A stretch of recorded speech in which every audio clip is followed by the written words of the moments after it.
Hello, welcome to my channel, Kuje Media. How are you doing today? I remain your boy, Ernest Adebayo Okuje. If you are new to my channel, please click the subscribe button, and at the end of this video, please hit the like button. Now, let's discuss the recent audio leak between the conversation between David Bishop Oyedigbo and the Peter Obi. You know, I have so much to say about that, but I'll start first by saying that if let's assume that it's a doctored audio conversation, and then we'll have a conversation on that, and let's assume that it's real. Then also have a conversation on that. So now let's start from the real the assumption that is real.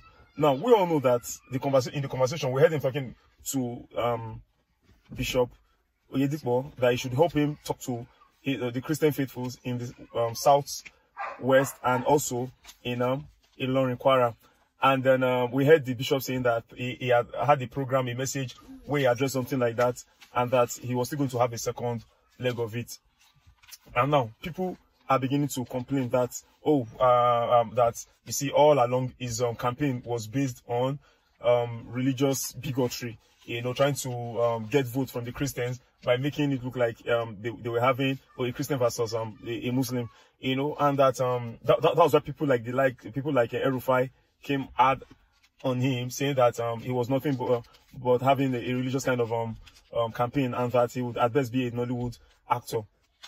And after all that said, you know, he ran the election. Nigeria, at least if we want to really judge based on what we saw, the rigging, the manipulation, the intimidation of that, there's a likelihood that he won't, but the case is in court, you know. But now let's come back to that. Is there anybody who doesn't go to church?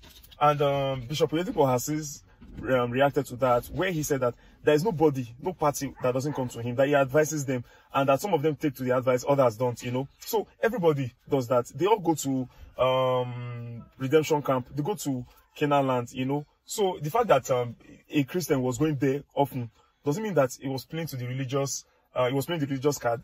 No, I don't think so. But of course, if he felt that could give him an advantage, he would do that. Donald Trump's election, he was going to the church.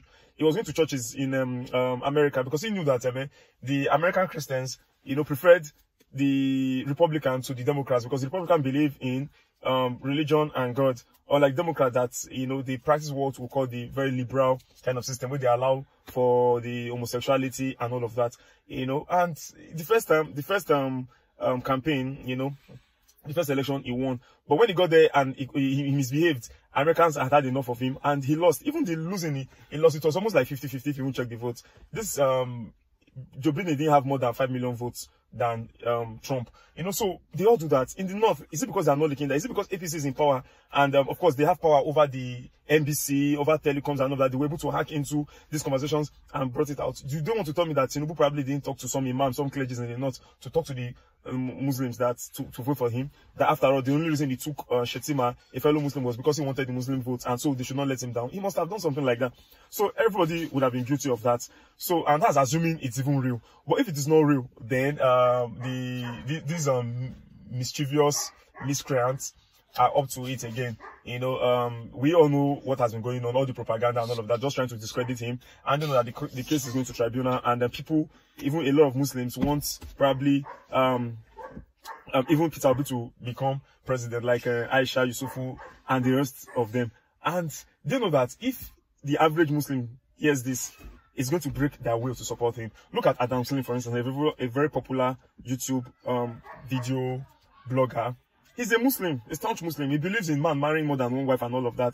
You know, believes in women respecting husbands the way Islam teaches it. You know, he has over 350 followers on YouTube. We see him, you know, talking positively about Obi. Obi is his candidate. You know, but when he heard this, he said that part where Obi said religious war is wrong. He does not support that. He said that's what they are trying to do. You know, but thank God for the kind of person that he is. He said that although he does not support that, he still, however, feels that everybody does that. Every person coming out, every candidate, every aspirant, they usually go to church, they go to mosque and all of that to appeal. Like when Obi went to Kano, for instance, now they say he went to Sabongida, he went to the places where there were more Muslims, you know, and where there were more Christians rather. And a few other places he went to, he was attacked, and I was told. So if, for instance, now he had been able to succeed in those kind of places where Muslims are, then he still would have tried to correct their votes. So people should not try to make it look like, oh, Peter Obi, a religious bigot, he's trying to turn the Muslims against the Christians. No.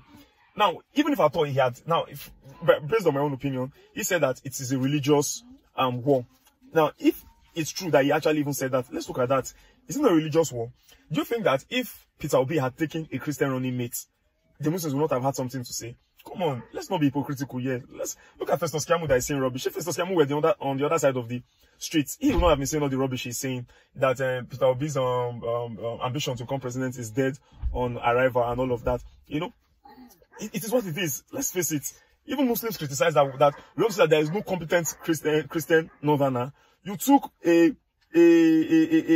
fellow Muslim, and this person, there's rumor out there that he has ties, you know, to Boko Haram. It was even said that when they were looking at the Boko Haram leader at that time, he sought refuge in Shetima's place, you know, and so in the end, that's the Kabiru, you know. So if in the end, all this were said about him, and he's on tape to have been berating the Yorubas at some point when he was having a conversation with Amosu and all of that. So if all those were said about him and you still took him, and then Christians cannot do that. If Muslims can do it, Christians cannot do that. Do you think Obi had taken, even the few votes he got from the North, if he had taken a Christian running mate, he would not have gotten those votes. Let's face it. So the Muslims will never tolerate Christian tickets, even if they are the best people out there to do the job.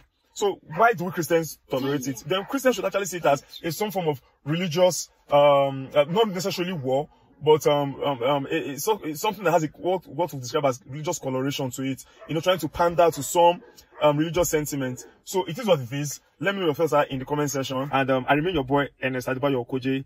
And with this, I'm signing out. Peace.